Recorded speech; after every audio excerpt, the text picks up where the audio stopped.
네, 죄송합니다.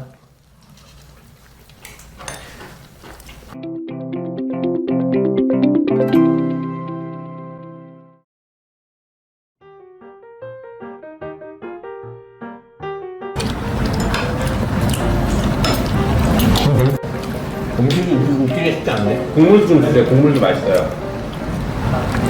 사실 뭐 이런 건 거의 뭐 약 먹는다고 생각하고 먹는 건데요. 맛있긴 하네요. 약이죠. 아, 몸에 좋아서 약이라. 그렇죠. 네. 와, 그런 의미에서 참 뭐 먹으면 안 되는 약이나 이게 능이버섯인 그에 거예요? 그렇다고 그러시네요. 먹어본 것 같은데 낯서네요. 제가 그동안 잘못 샀나? 역시 능이버섯 향이 독한 향이 있어요. 예. 역시 BGM이 있어야 되는 게 아닌가 생각이 듭니다. 사실 오면서 네. 블루투스 스피커를 가져올까 BGM을 깔고 먹게 이런 생각을 했는데 역시 사운드가 비니까 부끄럽군요. 이거 지금 부추가 들어간 거죠? 이게 그게 부추죠. 부추가 많이 들어갔네요. 향신이 뭐죠? 향이 그럴 수 있습니다. 부추하니까 그 변호인 영화에서 맞죠? 돼지국밥은 전구지를 많이 넣어야 맛있어. 아니야. 전구지 많이 넣으라니까. 정구지 더 정구지요. 정구지 더 주세요. 그것도 맞죠? 맞아요. 아 그래요? 돼지국밥에 송강호가 이렇게 맛있게 먹는 모습을 연기했죠. 그렇죠. 원래 잘 못 드신다고. 원래는 그거 못 먹는다고 했죠. 네. 근데 거기 정구지 더 주세요. 그 정구지 그 부추 넣어서 먹는 장면. 자, 경상도는 그렇죠. 경상도 지역에선 많이 먹어요. 그러니까 돼지국밥 얘기예요. 돼지국밥이 부산 음식이라고만 생각을 하지만 사실 여기저기서 약간 다른 형태로 많이 먹죠. 대구에서도 먹고요. 대구도 돼지국밥 있어요? 대구에도 돼지 내장으로 끓이는 국밥을 먹는 곳들이 있어요. 잘하는 곳들이 있어요. 그 경상도 내에서, 그러니까 경북에서는 내가 원조다 이 정도까지 아닌데 네. 경남에서는 지역마다 뭐 밀면이나 아니면 돼지국밥이 우리께 더 맛있다, 우리께 뭐 이런 약간 자존심 싸움이 있는 거예요. 저는 피신탕을 부산에서 처음 먹어봤어요. 부산이요? 네. 근데 그때 정말 맛있게 먹고 나중에 국수 이렇게 나와서 먹었는데 여기 와서 먹어보니까 여기 더 맛있는 거예요. 이 버섯 때문인가? 거기는 이런 능이버섯 안 들어가 있었거든요. 이게 무슨 버섯이라고 그랬지? 이게? 꽃송이라고 해요, 꽃송이. 제가 기억력이 안 좋으니까 틀릴 수 있어요. 나중에 확인해 주세요. 네, 알겠습니다. 능이버섯이 네. 최근 몇 년 사이에 핫던 게 네. 사실 우리나라에서는 원래는 송이보다 능이를 더 쳐줬다라고 주장하시는 분들이 나타나가지고 누구예요? 뭐 그렇게 주장하시는 분들이 꽤 있었어요. 그래서 능이버섯이 더 좋은 버섯이다. 송이 따위 가라. 뭐 이렇게 주장을 하셨는데 또 과격했죠. 그래서 요즘은 그런 주장하시는 분들이 많이 들었거든요. 그만큼 좋은 버섯인 건 맞는 거죠. 김치 드셔보셨어요? 김치? 네, 김치 먹어도 되게 맛있네요. 안 익었어요.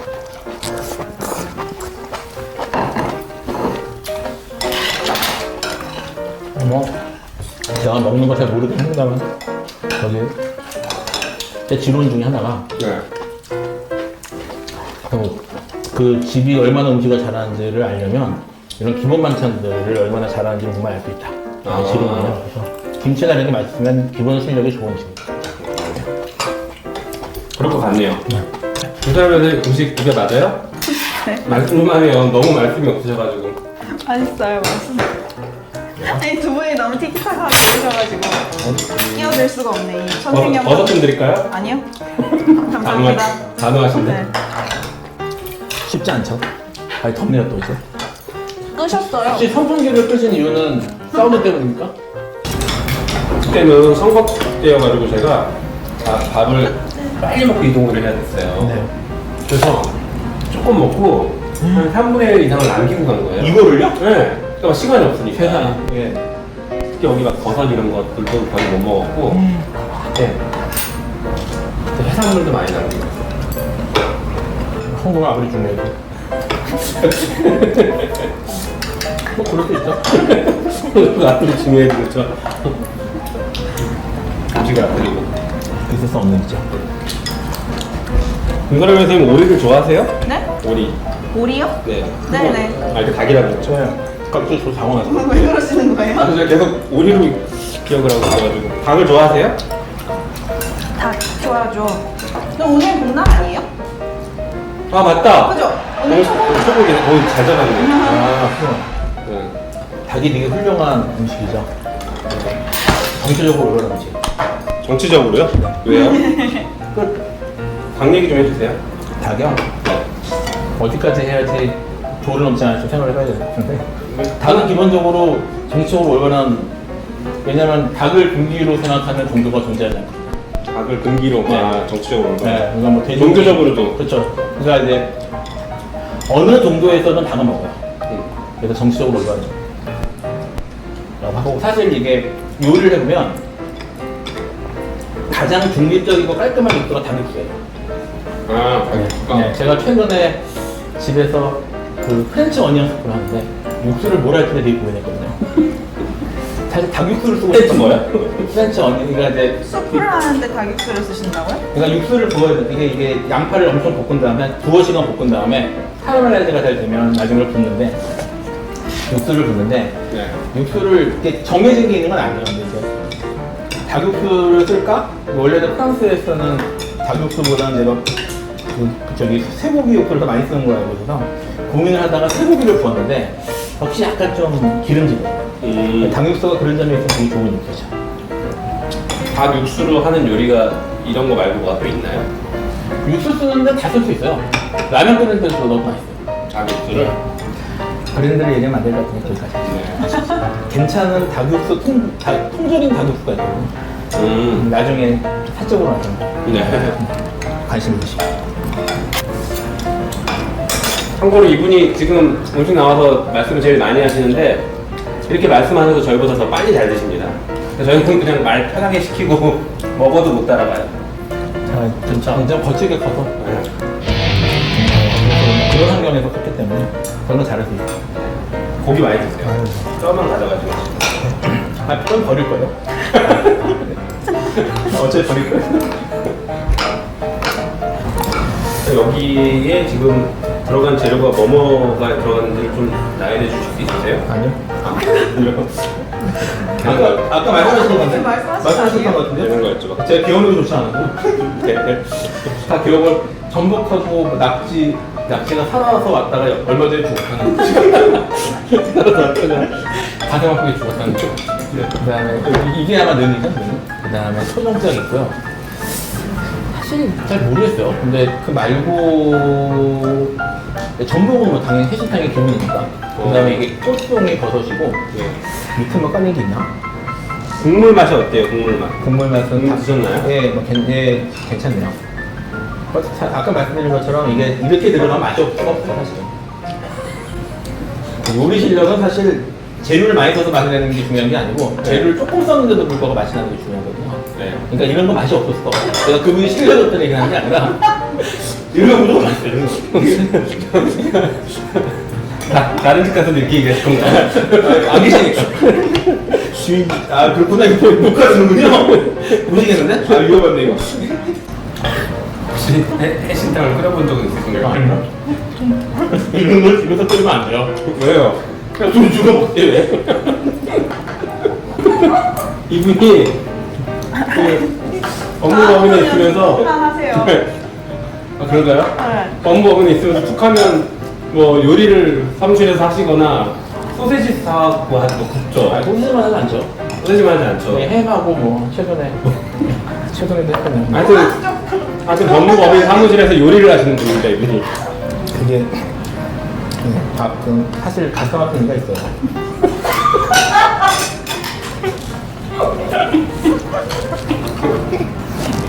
아 없네. 뭐가요? 뭐 나는 울지 마세요. 아니, 뭐, 이거 어떤 사연이 있는데요? 아니, 먹고 싶은 거 많은데, 소세지에 관련해서요? 먹고 싶은 거 많은데 돈이 없어가지고. 아 그렇군요. 그래서 제가 자취하면서 음식을 사줬죠. 잘 아시겠지만, 완성품보다 그냥 재료가 싸거든요. 근데 이거 왜 안 해주시고 사장드시려고? 아, 굳이 이것까지. 능이버섯 먹기 힘들어요. 아, 그래요? 토종닭 같은 거 어디서 사겠어요? 어디서 사실 안 사보셨죠? 공소닭. 소정닭 아니 가면 팔아요. 어디요? 마트에 가면. 마트에 가면 그 일반적으로 안 팔아요. 파는 데가 있어요. 그러니까 큰 뭐 어떤 고급스러운 마트를 가거나 네. 뭐 백화점 지하 같은 데 가서 팔죠. 그러니까 이렇게 좋은 소정닭은 아니고 소정닭 해가지고 이렇게 한 마리씩 파는 건 느낌이 있어요. 이렇게 지금 요리를 해보면 네. 내가 이걸 해먹고 싶은데 네. 이 식재료를 어디서 구할 것인가 네. 이게 되게 중요한 문제입니다. 그렇죠. 중요하죠. 네, 중요한 문제. 중요하죠. 그래서 그런 거 보면 옛날보다 확실히 좋아지는 몇 년 사이에 네. 우리나라가 그런 걸 구하기가 많이 좋아졌어요. 식재료를. 네. 한 5년까지 아니라 10년 정도 전만 하더라도 네. 그 향신료 구하기가 쉽지 않아요. 제가 향신료를 10년에 한 번 하는데 어디서 그렇죠? 그래서 그 한 10년, 그러니까 10년 정도 전만 하더라도 약간 특이한 향신료를 구하려면 한약재상을 가야 됐어요. 거기까지 잘 됐어요? 네. 와. 그게 저기 우리가 알고 있는 허브들이 한약재로 사용되는 게 아니거든요. 제가 우리 현장에 살았습니다. 재밌게 하셨네요. 그런가? 어쨌든 재미네. 저 그때 살았죠. 김선우 선생님 요리하세요? 아니요, 전 요리 못해요. 아, 그러시군요. 네. 라면은 끓이시죠? 라면은 잘 끓여요. 오. 얘기 좀 해주세요. 무슨 얘기 할까요? 아무 얘기나. 라면 근데 저보다 이분이 여기 변호사님이 더 잘 끓여요. 워낙 잘 끓이시니까. 아닙니다. 부끄럽네요. 우리 여기 변호사님 나중에 라면 끓이기로 한 거 얘기 좀 해주세요. 그다음은요? 네. 변호사 때려치고. 사실 제가 뭐 이 업계에서 힘들게 버티고 있습니다. 저기 빨리 은퇴해서 제 눈을 똑바로 보고 빨리 은퇴해서 파리 가서 라면집 하는 게 꿈입니다. 좀 진지하게 사실 고민하는 건데 어떻게 될지 모르겠어요. 한국 라면 끓일 거죠, 가서? 인스턴트 라면. 인스턴트 라면. 그래서 궁지라면을 끓일까 싶어요.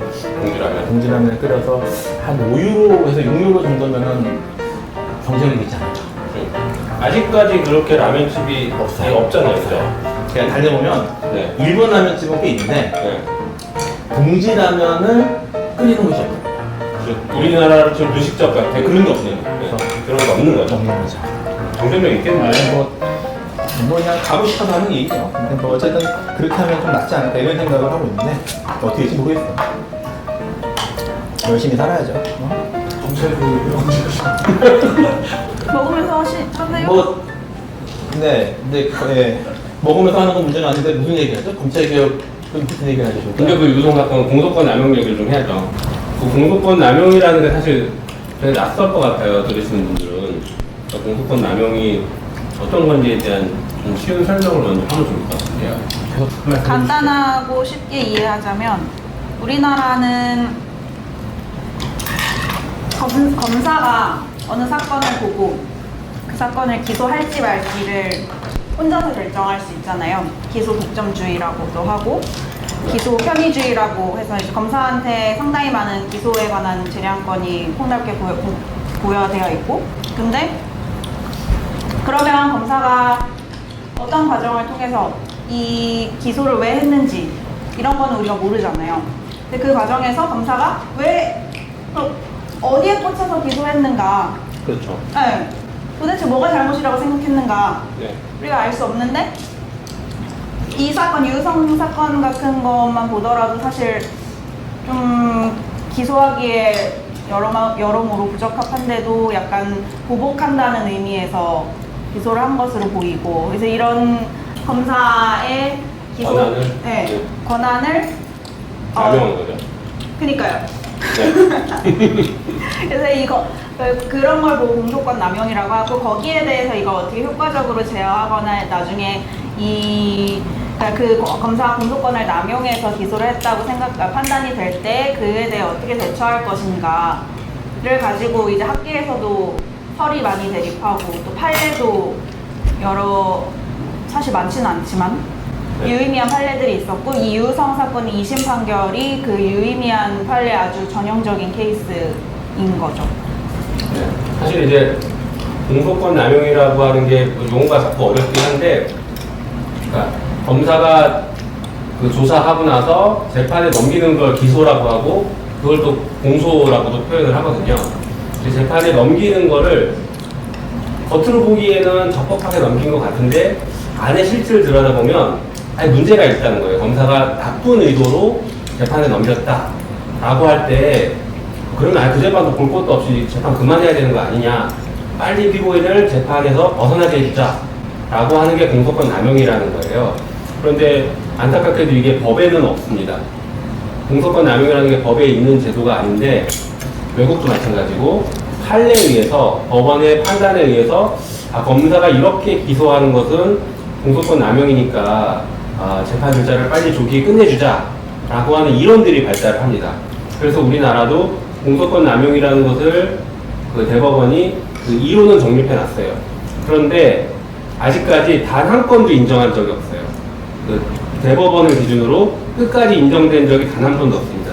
예전에 예전 어디 대전인가 고등법원에서 한 차례 인정됐다가 대법원에서 다시 인정이 안 된 케이스가 하나 있었거든요. 그래서 지금 그 유우성 사건, 이 사건이 아까 말씀드린 것처럼 항소심까지 공소권 남용이 인정됐어요. 이게 지금 대법원에서 인정되면 우리나라에서 최초로 공소권 남용이 인정되는 케이스가 되는 거예요.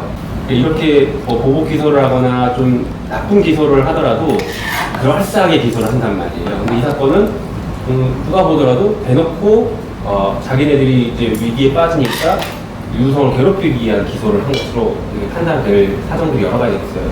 그래서 이제 공소권 남용이 인정되면 근데 큰 이제 어떻게 뭐라고 해야 되지? 큰 파장을 몰고 올 수 있는 사건이 됩니다. 검찰은 이 사건에서 공소권 남용이 인정되지 않기를 너무너무 바라고 있을 것이고요. 반면에 학계에서는 공소권 남용이 빨리 인정돼서 판결이 좀 나왔으면 좋겠다 이런 입장이에요. 말씀드린 것처럼 처음이니까. 그리고 이웃나라 일본에서도 공소권 남용이 끝까지 인정된 케이스가 아직 한 건도 없어요. 그래서 이게 항소심에서 공소권 남용이 인정되니까 외국 일본의 학자들한테도 연락이 오는 거예요. 판결문 좀 보여달라. 너무 좋은 판결이 나온 것 같다. 판결문을 보내달라고 그러니까 판결문을 보내드리고 했거든요. 그 정도로 이게 많은 관심을 갖고 있는 사건입니다. 다만 이제 언론이나 아마 그전에 접했던 사건은 간첩 조작 사건, 이 사건만 많이 보셨을 거예요. 근데 간첩 조작 이후에도 검찰이 얼마나 찌질하게 굴고 있는지를 이 사건이 잘 보여주고 있는 거죠. 그렇지 않습니까? 찌질하지 않습니까? 찌질하죠. 네. 네, 제가 뼈를 고르고 있는데 뭐 뼈를 고르면서 아니 근데 판례로 인정이 대법원에서 이제 인정이 되면 네. 공소권 남용이 대법원의 확정 판결로 인정된 첫 사례가 된다는 점에서 학계와 네. 사법부에 있어서는 굉장히 전향적이고 엄청난 이슈가 될 그럴 건데 수 있죠. 그거는 어쨌든 의원님이 말씀하신 것처럼 공소권 남용이 법에 들어가 있는 것도 아니고 네. 공소권 남용을 위한 입법이나 그러니까 공소권 남용을 제도화하거나 어떤 정책화하기 위한 활동들이 지금 있나요? 아주 구체적으로 없고 저만 있습니다. 사실 공소권 남용이 하기가 되게 애매해요. 어떨 때 공소권 남용으로 판단을 해야 되냐. 그러니까 결국은 검사한테 주어진 재량으로 검사가 일탈 남용했는가를 판단하는 거잖아요. 그렇죠. 그러면 결국은 그 모든 공은 다시 재량권 일탈 남용에 대한 사법심사로 돌아가는 게 아닌가, 입법이 아니라. 네, 맞습니다. 그러면 그걸 어떻게 검찰개혁 입법을 위한 정책에 녹여낼 수 있을 것인지가 네. 궁금합니다. 네, 따끔한 질문을 네, 해주세요. 궁금한데요? 그래서 많은 고민을 하고 있는데 공소권 남용을 인정하는 판례에 몇 가지 요건들이 있어요. 네. 공소권 남용을 인정한 판례들이 이제 얘기하는 요건들이 있거든요.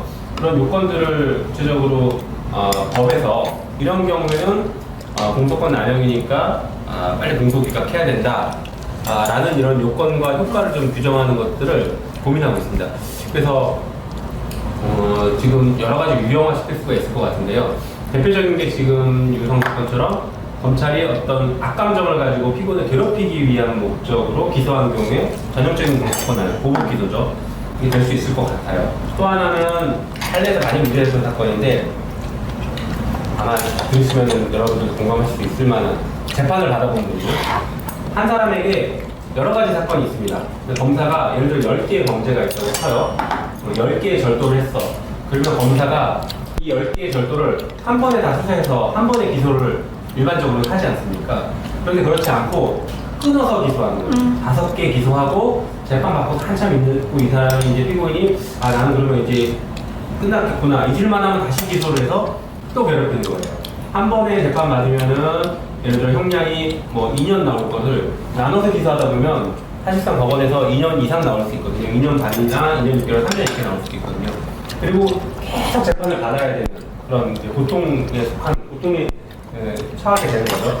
그래서 이게 이시기소라고 그러는데 일부러 사건을 나눠서 기소하면서 피고인을 괴롭히는 방식, 이것도 공소권 남용에 굉장히 중요한 예가 될 수 있거든요. 그래서 이런 몇 가지 사례들을 공소권 남용 케이스로 넣고 이럴 경우에는 법원에서 빨리 재판 절차를 끝내라 라고 하는 그런 입법화시킬 필요가 있죠. 그리고 웃긴 사례가 하나 또 있습니다. 잘 아실 거예요. 지금 그 정경심 교수님 사건에서 아시죠? 교수님. 네. 네. 네, 알고 있습니다. 네. 그 사건에서 표창장이 문제가 됐고 표창장 위조가 지금 기소 공소 사실이잖아요. 그런데 어이없이 검찰이 공소장을 서로 다른 공소장을 2개를 내는 상태입니다. 맞아요. 맞죠? 그거 아시죠? 네. 이 진짜 경우 어이없었어요. 이 경우 어떻게 해결할 거냐? 법원이 도대체 어느 공소장을 봐야 될 것이냐? 이런 문제가 있잖아요. 이런 경우도 제가 볼 때는 공소권 남용에 해당할 수 있을 것 같거든요. 그럼 공소를 기각해야 되는 거예요? 그렇죠. 저는 공소 기각을 해야 되는 사례가 또 되지 않을까 이렇게 생각을 하고 있습니다. 그래서 이런 몇 가지 유형들을 공소권 남용으로 입법화시키는 작업이 필요할 것 같아요. 이게 검찰개혁에서 어떤 의미를 갖는지도 중요하지 않습니까? 검찰개혁은 그 변호사님도 늘 주장하시다시피 그 수사권과 기소권을 분리시키는 것, 이게 검찰개혁의 바람직한 모습이라고 하고 있잖아요. 그러면 검찰이 최종적으로는 기소권만 가질 건데 그럼 이 기소권도 무한정 쓸 수 있게 할 것이냐, 아니면 이 기소권도 적절하게 제한을 두고 합리적으로 견제를 할 수 있게 만들 것이냐, 이 논란이 또 있지 않습니까? 그렇죠. 그래서 공소권 남용이론은 바로 이 지점에 있는 거죠. 공소권만 가질 검찰의 모습에서도 여전히 의미가 있는 그런 제도이다, 저는 그렇게 생각합니다. 그래서 공소권 남용에 대해서는 어떤 생각을 하세요? 근데 기본적으로 검사도 공무원이잖아요. 네. 그냥 검사가 공무원으로서 권한을 잘 행사했는지 잘못 행사했는지는 네. 뭐 우리 행정소송이나 행정심판 하는 것처럼 그에 대해서도 쟁송을 통해서 다퉈보고 해야 되는 거 아닌가요? 만약에 잘못됐으면. 그러니까 그 재판 절차가 그 피고인의 형사 재판에서 그걸 다투는 절차가 되죠, 결국은. 근데 그러면 그게 주된 절차는 아니잖아요.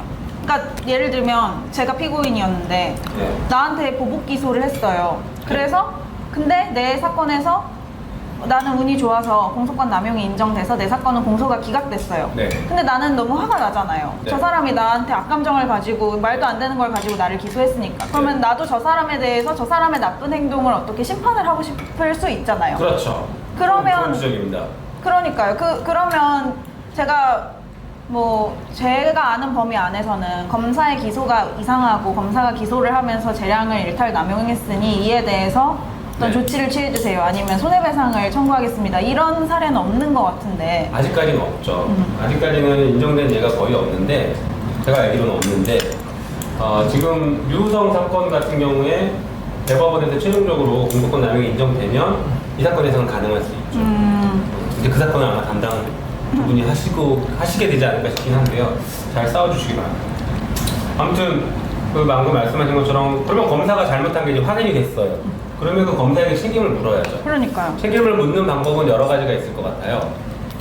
지금 현재 제도 하에서는 감찰을 통한 징계가 가능할 것 같고요. 근데 결국은 그것도 검찰 내부 조직에서 하는 건데 네.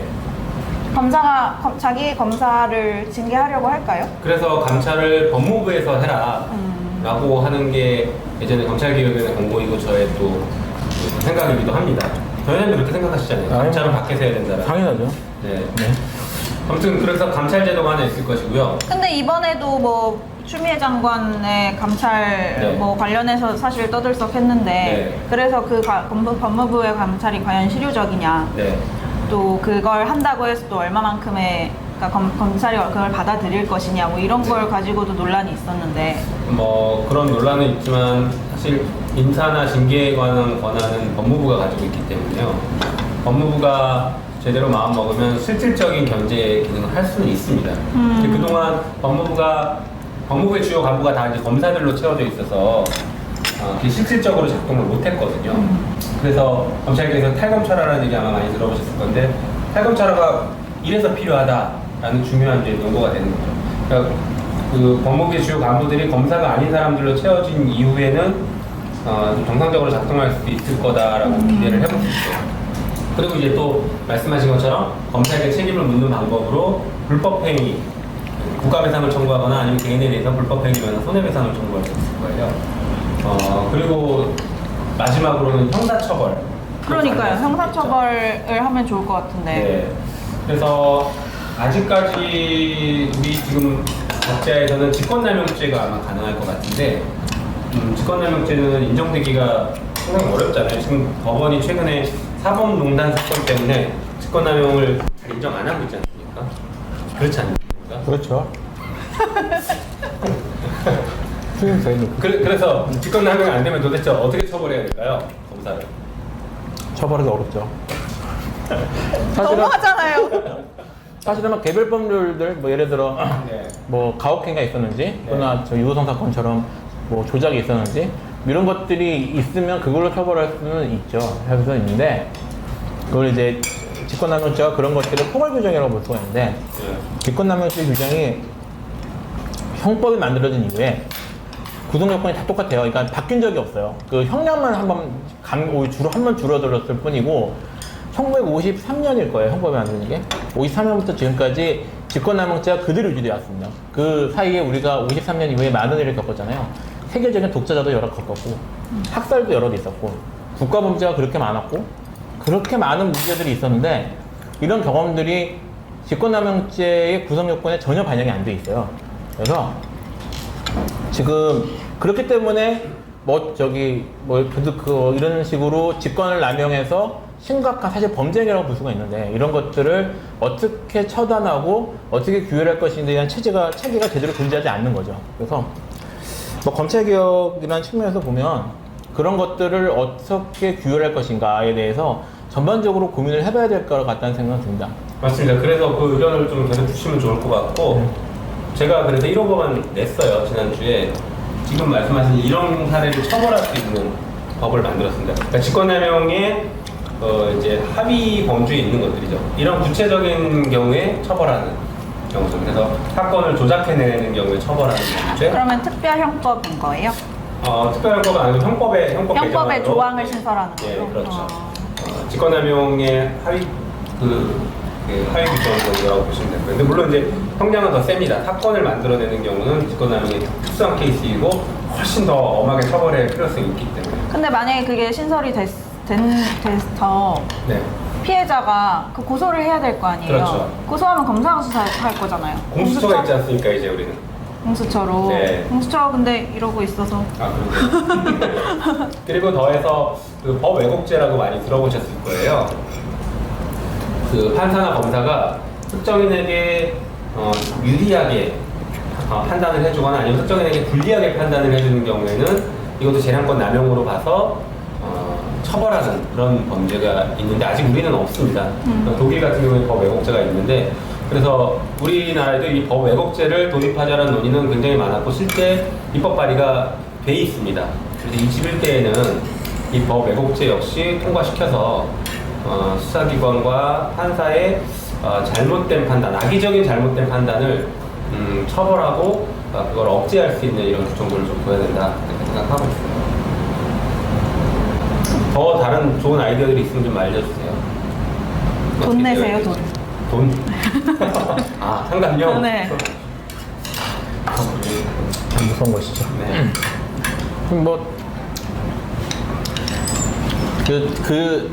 제가 그 생각을 해요. 그러니까 윤석열 총장께서 명언을 남기셨죠. 옛날에 검사가 수사권으로 보복하면 이게 깡패지 검사냐라는 유명한 말씀을 드렸는데 이걸 좀 이해하실 필요가 있어요. 그러니까 그 공소권 남용 얘기를 하면 아니 공소가 잘못됐으면 무죄를 주든지 그렇게 해서 판단받으면 되지. 잘못 기소했으면은 뭐 되겠지. 저기 무죄가 되거나 됐겠지라고 생각을 쉽게 할 수도 있는데 무죄 나오는 경우하고는 다릅니다. 이거는. 그러니까 유죄가 나올 수 있는 사건인데, 그래서 유죄가 나올 수 있는 사건을 검사가 기소를 한 거란 말이에요. 그러면 겉으로 보기에는 문제가 없죠. 이게 뭐 무죄고 억울해서 한, 단순히 억울한 건 아니고 뭔가 좀 문제가 있어 보이는 부분이 있어요. 그래서 기소한 걸 보면은 그것만 들여다보면 유죄가 나올 수 있어요. 근데 그래서 겉보기에는 이거 원래 재량권 남용이라는 게 그런 거거든요. 겉보기에는 문제가 없어 보이는데 내부를 들여다보면 심각한 문제가 있는 이런 케이스에 해당한다는 겁니다. 그래서 사실은 윤석열 총장의 그 말은 거기에 관한 거예요. 수사할 만한 상황이면 수사하는 게 맞죠. 하지만 그 수사권의 행사가 그것이 자의적으로, 그래서 겉보기에는 문제가 없어 보이지만 검사가 수사하는 게 당연한 거니까 문제가 없어 보이지만 막 뭐 수십 차례 또 뭐 예를 들면 압수수색하고 뭐 하고 하면서 사람을 괴롭히는 거, 그거는 검사가 할 짓이 아니고 깡패가 할 짓이다 라는 의미인 거예요, 사실은. 그러니까 수사권의 남용에 관한 얘기라고 볼 수 있는데 같은 겁니다. 그러니까 아까 얘기했던 것처럼 그 검사가 기소하는 것도 기소권이 수사권만큼이나 중요한 검사의 재량인데, 그리고 권한인데, 그 권한을 살짝 겉보기에는 문제가 없는 것처럼, 그래서 기소하면은 유죄가 나올 수 있는 문제 없는 것처럼 보이지만 그거를 그걸로 보복하고 그런 식으로 행사하면 사실 그건 검사가 깡패짓을 한 거죠. 책임을 져야죠. 그러니까 공소권 남용 이론은 단순히 뭐 유죄냐 무죄냐가 아니라 공소 제기 과정에 이거 검사가 이걸로 보복했네, 이건 깡패짓 한 거네 라고 한 경우에 별도로 규율하기 위해서 논의가 되는 이론이에요. 그러니까 그러면 그 해당 피고인이 실제로 유죄인지 무죄인지 실질적 판단에 나가지 않고 형식에서 끝나버리는 거죠. 그죠. 그래서 공소기각을 하는 거죠. 맞아요. 공소기각이라는 게 그런 거니까. 네. 지금 우리가 계속 얘기했던 이 케이스를 보면요, 그 아까 얘기하셨던 북한의 탈북자들이 이제 북한에 남아있는 가족한테 돈을 보내는 일에 유우성이 관여했다가 범죄 사실이에요. 근데 유우성은 실제 그때 그 통장을 빌려준 적은 있어요. 통장 빌려주면 요새 다 처벌되지 않습니까? 그래서 그 어떻게 보면 그 범행의 범주에는 들어가 있는 사람이에요. 그래서 2010년에 이제 사건이 있었는데 검사가 2010년에 이 사건을 보고 뭐 이건 당시에 학생이고 다 잘못 인정하고 초범이고 게다가 또 거기서 어떤 이익을 크게 얻은 것도 아니고 그냥 통장 빌려준 사람이고 뭐 이런 여러 가지 정황들을 보고서 아, 이 사람은 기소 안 해도 되겠다, 처벌 안 해도 된다 라고 기소유예 판단을 했거든요. 그런데 4년 뒤에 갑자기 똑같은 사건을 기소를 했단 말이에요. 근데 저는 그 과정도 기록을 보다가 느낀 건데 너무 이상하던데요. 뭐 동부지검에서 수사해서 기소유예 처분을 한 그렇죠. 거를 중앙지검에서 재기 요청을 해서 하루 만에 재기를 시켜가지고 그렇죠. 가져와서 네. 기소를 다시 했다는 거잖아요. 맞아요. 그리고 기소유예 처분을 해놓고 다시, 그러니까 새로운 사건에서 다시 기소를 하려면 그럴 만한 중요한 뭐 사정 변경이나 새로운 증거가 발견되거나 해야 되는데 그런 것도 하나도 없었고. 맞아요. 그러니까 딱 그 중간에 4년 동안에 무슨 일이 있었냐를 놓고 보면 아무 일도 없었던 것 같던데요? 하나 있었죠. 검찰이 당한 거. 아, 검찰이 사건 조작하려고 했다가 되치기 당한 거 말고는 사정 변경 없는 거예요, 사실. 그리고 그 4년 전에 불기소했을 때의 금액보다 맞아요, 줄어들어. 4년 뒤 금액이 줄어들어요. 심지어 범행의 기간이라고 나온 건 더 늘어났던데. 범행 기간 늘어났지만 금액은 줄어들고. 이거 보면 사실 처벌을 안 하는 게 맞긴 해요. 그 당시에 판단을 존중하고 그대로 가는 게 맞죠. 그런데 이걸 가지고 기소를 했단 말이에요. 이건 정말 보복 기소 아니고 설명이 안 되는 상황이었죠. 그러니까 뭐 예를 들면 사인이 고소를 했다가 그 고소가 불기소 처분이 됐어요. 아니면 고소를 중간에 취하했어요. 네. 그리고 나서 같은 사건을 다시 고소해가지고 사건화하는 건 엄청나게 힘들잖아요. 엄청 힘들죠. 사실 거의 불가능하잖아요. 불가능해. 근데 검사는 이렇게 하루 만에 재기수사 해달라고 해서 재기수사를 하고 그걸 가져와서 기소하고 이 과정이 전 너무 말이 안 된다고 생각했어요. 그렇죠. 여기서 또 굉장히 중요한 포인트 중에 하나가 이 사건은 고발이 있었던 사건이에요. 그 고발이 탈북자 단체의 대표가 고발을 합니다. 근데 고발하는 증거를 내야 되잖아요. 고발한 증거가 신문 기사예요. 언론 기사. 근데 언론 기사에 뭐라고 써 있냐면 유우성이 당시에 이런 그 외국환거래법 위반 행위를 해서 뭐 이익을 남겼을 것으로 보인다라는 정도의 얘기인데 이게 검찰발입니다. 여기가 중요해요. 검찰발 얘기를 쓴 기사를 가지고 그 기사를 증거로 고발장을 내요. 그리고 검사는 그걸 보고서 바로 제기를 하는 거죠. 그러니까 이거는 로봇 기소의 어떤 수순을 그럴싸하게 피해가려고 했지만 안이 너무 보였던 거예요. 그래서 원래 불기소했던 사건을 고소고발이 들어와서 다시 수사를 하려면 방금 말씀하신 것처럼 검찰 내부 규정에는 새로운 증거가 있어야 돼요. 근데 이 사건에선 새로운 증거가 없었습니다. 그거는 고발인 진술에도 나와요. 다른 증거 없고 신문 기사밖에 없는데요. 이게 다예요. 말씀드린 것처럼 신문 기사는 검찰발 기사였던 거죠. 그래서 저희가 그 당시에 변론할 때 이 검찰이 고발 유도한 거 아니냐 라는 변론을 했다가 또 고발당했습니다. 제가. 그 얘기 했다라고 해서 그 탈북자단체 대표가 자기를 모욕했다 막 이러면서 허위 사실이다 이러면서 또 그래서 고발당했어요. 아무튼 그 법정에서 변론하는 변호사도 막 고발하고 막 굉장히 힘든 사건이었는데 그랬었죠. 그래서 이 사건은 진짜로 사건이 처음 시작된 게 너무 이상한 거예요. 맞아요. 네. 네. 저만 먹고 올게요. 뭐 앞으로도 얘기하다가 나오겠지만 대한민국 검찰은 절대 반성하지 않습니다.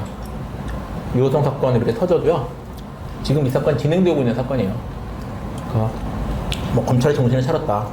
뭐 세상이 바뀌었다 이렇게 생각하지 말아주셨으면 좋겠습니다. 감사합니다. 아니, 감사합니다.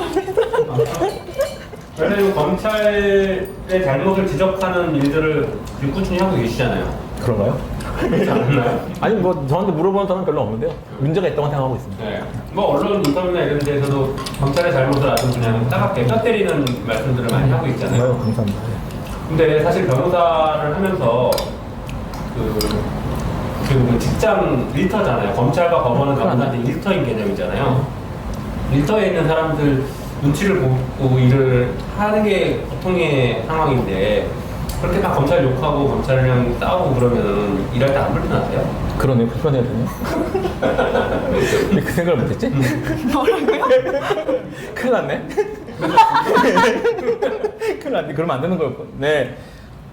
근데 의원님도 변호사 하실 때 네. 엄청 싸우고 다니셨잖아요. 같이 싸웠죠? 그러니까요. 안 불편하셨어요?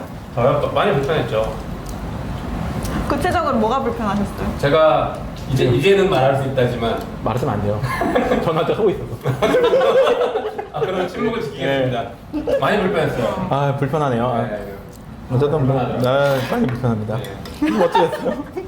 아 근데 변호사님이 그러니까 왜 저기 검찰에 가서 그 검찰이 싫어하는 행동도 많이 하시잖아요. 저요? 네. 아니 뭐 저는 항상 평화로운데. 가서 검사실에 있는 평화롭게 가서 과자 먹고. 검사실에 있는 간식을 다 축내고 오시잖아요. 아니 뭐 그런 소문이 있던데. 아니야 설마 검사쯤 되시면 그런 사회적 지위가 있으신 분들이 과자 먹었다고 짜증 내시겠어요? 많이 드셨죠 근데? 아니 뭐 원래 있는 거 먹는 건데. 먹으라고 갔다는 거잖아요. 네, 뭐 있으니까 먹는 거죠. 세금 뭐 저도 국민인데 세금 냈는데. 근데 설마 그런 걸로 짜증 내셨겠어요? 근데 사회적 지위가 있는데. 모르겠어요. 제 인간 범위가 얼마인지 모르겠지만 제가 아는 한 검사한테 가서 과자를 먹고 온 변호사님 변호사님 처음이었습니다. 아, 그거 먹는 거 아니었어요? 아니 근데 차는 대접하던데? 드셔도 되죠? 네, 뭐, 네, 근데 뭐. 과자까지 먹는 저 건 처음 봤어요. 제지하진 않던데요? 거기 과자를 왜 먹냐고? 네. 아, 이런 얘기 하는 거 위험한데? 어쨌든 알겠습니다. 감사합니다. 감사합니다. 감사합니다. 네. 이 맛있는 수박이. 예. 아, 이거 다 드세요. 네. 비워서 뭘요? 맛있게 잘 먹었다. 맛집 인증은 음식을 싹 비워 중요한 거 아닌가요? 쉽지 않을 것 같은데? 또 죽도 나온대요. 세상에, 이거 어떻게 먹어요? 제가 요새 아, 이게 옛날에. 몇 인분이에요? 몇 인분 없고 그냥 한 마리. 아, 4인분. 4인분이래요. 제가 요새 잘 못 먹어서요. 잘 안 비드시는데 진짜 그래서 옛날 같지 않아서 열심히 하고 있는데 쉽지가 않네요. 아, 전복과 낙지가 추가된 건가? 아닐걸요? 아니, 기본인데 기본이 있는데 더 아. 네, 더 먹으려면 돈 내라 이런 거죠. 아닌가요? 맞는 말이죠? 예, 진짜 실수한 줄 알았네. 오늘 김필성 변호사님의 매력 나중에 제대로 보여주고. 아닙니다. 뭔가 편집 어떻게 할지 걱정입니다. 저 오늘 참고로 저는 이런 데 나온 거 안 봅니다. 그러니까 막 하시는 네, 거죠? 저 차마 못 보겠더라고.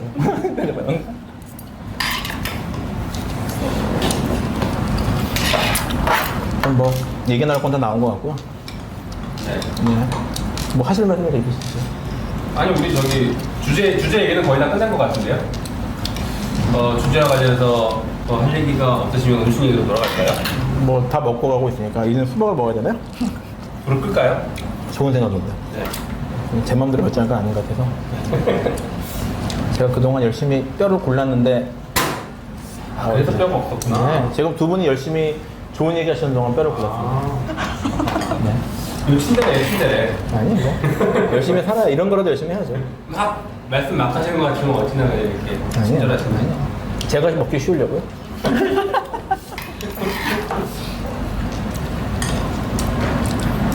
네.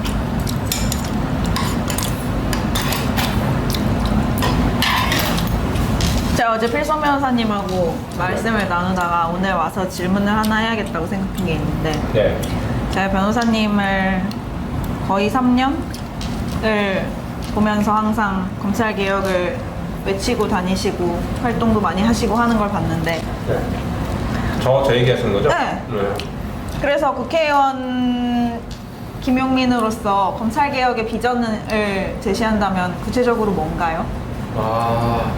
그러시는데. 아니 그러니까 검찰개혁 네. 말은 쉬운데 실제 그 내용이 뭔지 네. 잘 모르는 사람들이 많잖아요. 많죠. 그리고 검찰개혁 할 게 너무 많으니까 게 많죠.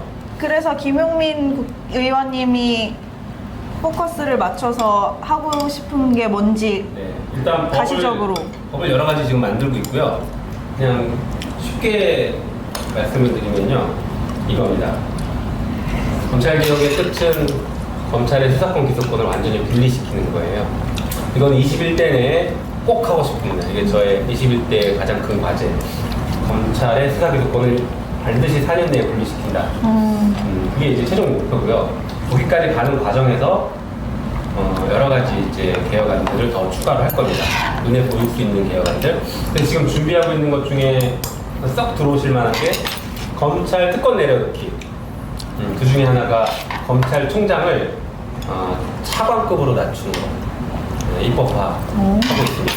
사실 검찰총장을 우리가 장관급으로 알고 있는데 장관급에 대한 법적 근거가 없어요. 없어요? 네. 없어요. 없어요.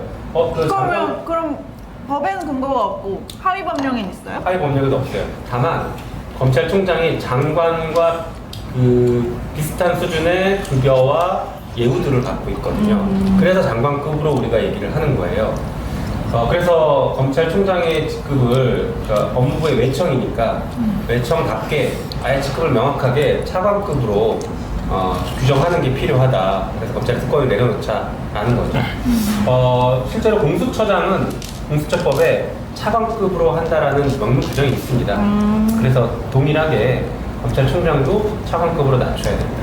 그러니까 이게 지금 장관급이라고 알려져 있고 장관급이라고 다들 생각하고 있으니까 법무부 장관이 지휘해도 나도 동등한 장관급인데 내가 그 지휘를 들지 말지 한번 내 부하들이랑 상의해 볼게. 이런 행동들을 하지 않습니까? 세상에. 네. 위법하죠. 그렇죠. 그래서 앞으로 다시는 그런 얘기 못하게 차관급으로 딱 명문화시키는 게 맞지 않을까요? 사실은 정부조직법 보면요. 정부조직법 몇 조더라? 그 법무부 장관에 대한 규정이 있어요. 그 규정 2항에 뭐라고 되어 있냐면 제가 지금 문건을 보고 말씀드리는 게 맞을 것 같은데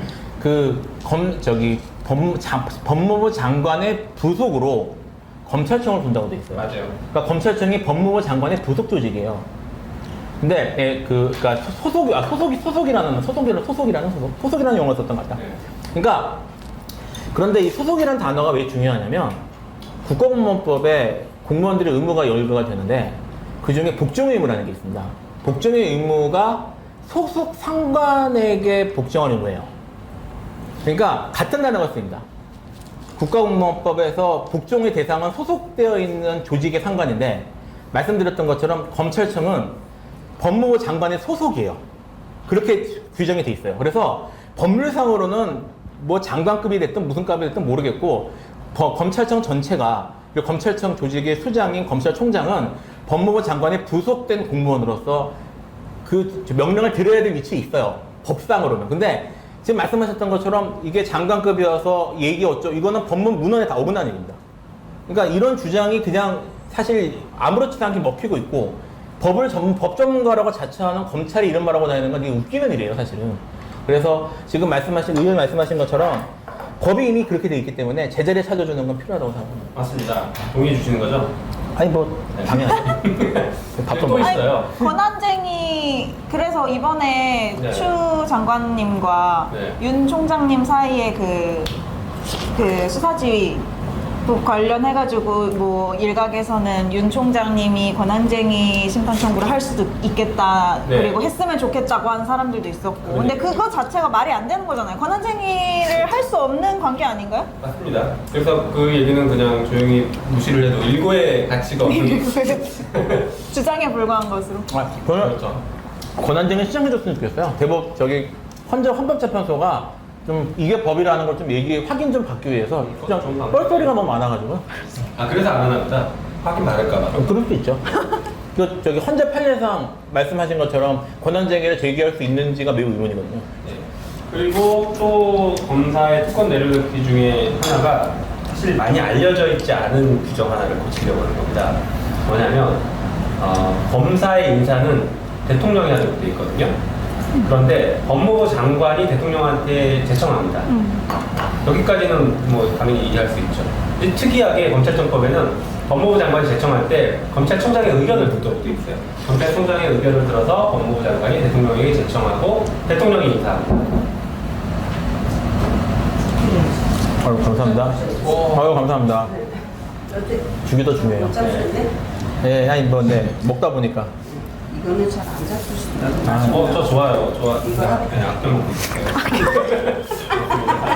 이거 잘 안 잡수시더라고요.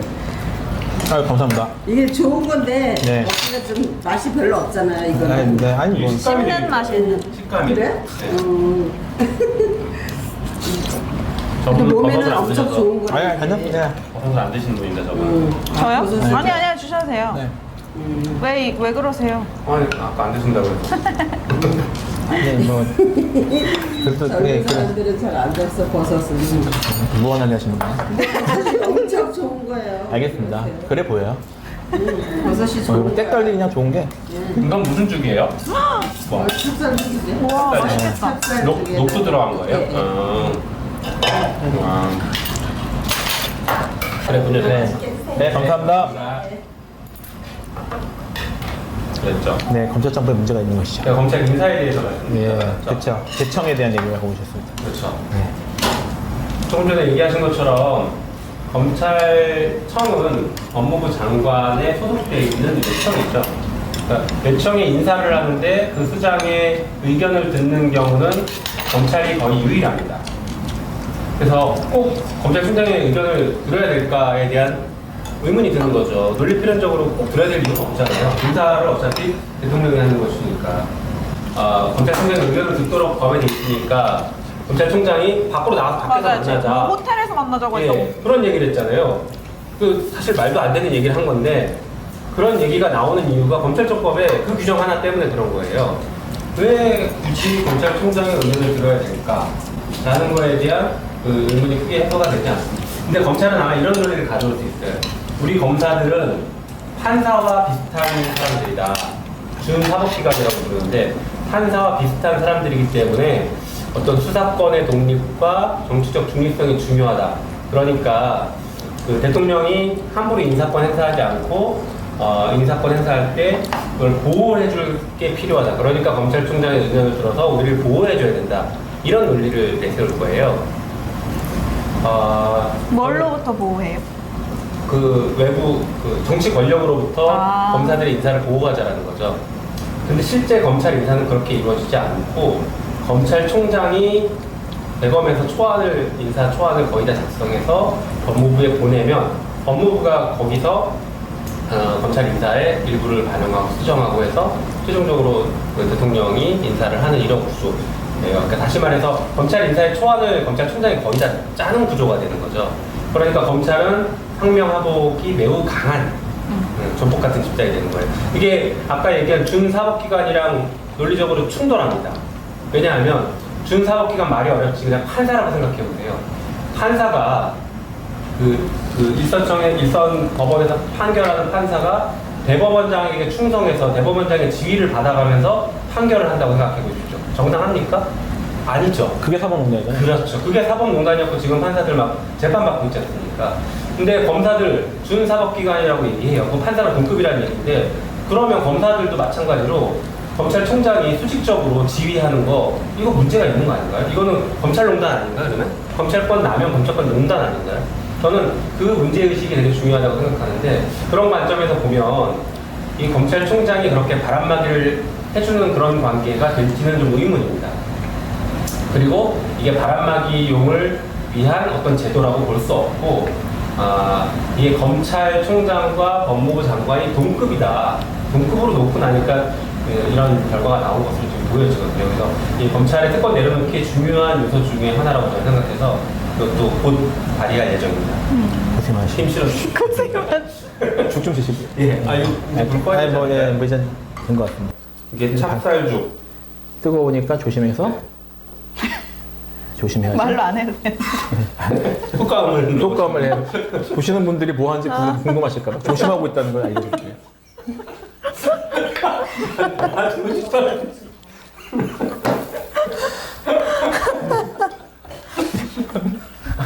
아, 이게 고생이 많으셨네요. 조심하시느라. 마무리해주세요. 네. 네. 저희가 오늘 먹으면 안 되는 거예요? 아니야, 드세요. 먹어봐야지 맛있다고 그래서. 방금 말했죠. 아니 뭐 네, 말씀하시면 말씀하신 건 먹을게요, 저희가. 예, 맛있네요. 네. 아직 안 먹었구나.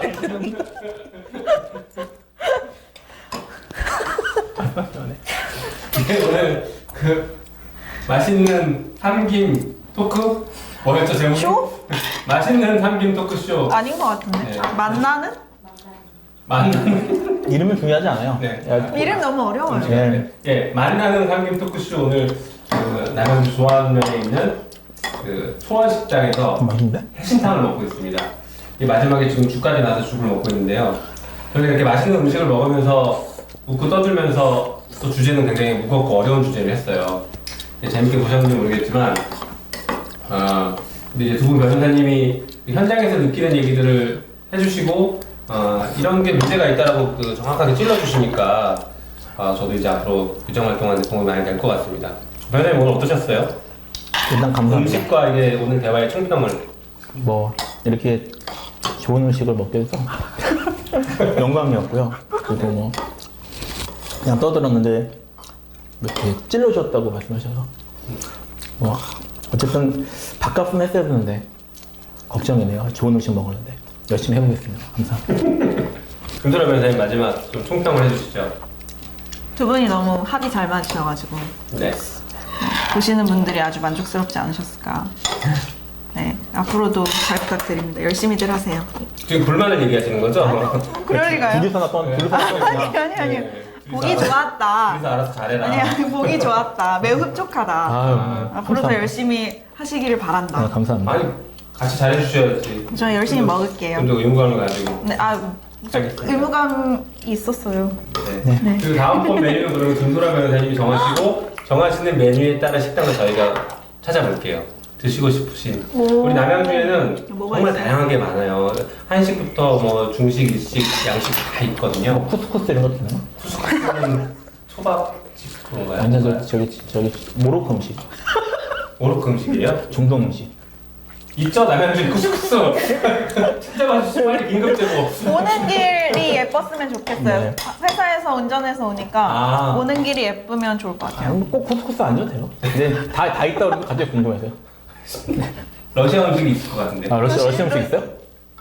아니 물어본 거예요. 아 그래요? 네. 아 어딘가 있어요. 있겠죠. 네. 잘 찾아보겠습니다. 지난번에 어디가 맛있다고 하셨었는데? 네, 음식 종류를 얘기해 주시면 청국장 맛있는 집이 있어요. 아무튼 음식 종류를 얘기해 주시면 거기에 맞는 또 20맛집을 저희가 안 찾아내겠습니다. 뜨거운 걸로. 아 덥네요 진짜. 네, 그렇죠. 안 뜨거운 걸로. 네. 네. 에어컨 조용한 데로. 에어컨 조용한 대로. 전력도 풍부하고. 아, 청평을 하시라니까 불만만 얘기하시면 아니 불만이 다음번에 그런데 가자. 다음번에 그런데 가자는 얘기죠. 불만 없어요? 음식은 좋았죠? 네, 맛있어요. 아니 여기 주변에 저기 추천하실 만 합니까? 적극 추천? 아 예. 적극 추천하실까? 네, 뭐, 네. 빨리 대답 잘 해주셔야 네, 돼요. 적극 근데 추천합니다. 이 노란 건 뭐예요? 이거 아마 녹두 같아요. 녹두. 네. 네. 녹두 들어 있습니다. 네, 이렇게 저희가 그 진지한 대화, 맛있는 대화를 했습니다. 좋습니다. 앞으로도 많이 관심 가져주시고요. 안양주 맛집을 계속 찾아다니면서 더 다음번에는 더 보다 진지한 얘기 아니면 보다 더 열받는 얘기를 하면서 음식을 와구와구 먹도록 하겠습니다. 감사합니다. 네.